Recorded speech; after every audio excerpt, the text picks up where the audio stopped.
మొన్ననే మత్స్యకారులకి 258 కోట్లు ఏదైతే వేట నిషేధ సమయానికి వృత్తి కూడా ఇచ్చాం. రేపు జూన్ 12 పాఠశాలలు తెరిసేలోగా తల్లికి వందనం కింద పిల్లల తల్లిదండ్రుల అకౌంట్లలో డబ్బులేయాలని ఈరోజు పాలిట్ బ్యూరో నిర్ణయం చేశాం.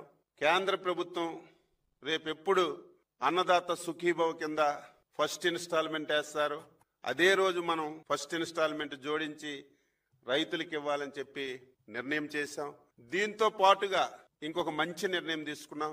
రేపా ఎల్లుండా 10 రోజుల్లో రాష్ట్ర ముఖ్యమంత్రి గారు, జాతీయ పార్టీ అధ్యక్షులు ఈ 12 మాసాల్లో ఏ నెలలో ఏ సంక్షేమ పథకం ఇస్తాం, ఏ తారీఖుని ఇస్తాం అనేది ఒక సంవత్సరం క్యాలెండర్ కూడా వీలైనంత త్వరగా ముఖ్యమంత్రి గారు సంక్షేమ పథకాలు ఏదైతే సూపర్ 6లో గాని ఏదైతే మనం హామీలు ఇచ్చామో ఒక్కొక్క మంత్ ఒక్కొక్క సంక్షేమ పథకాన్ని అమలు చేయాలని 12 మాసాల క్యాలెండర్ కూడా వీలైనంత తొందరగా ఇస్తామని చెప్పి ఈ సందర్భంగా తెలియచేస్తున్నాను.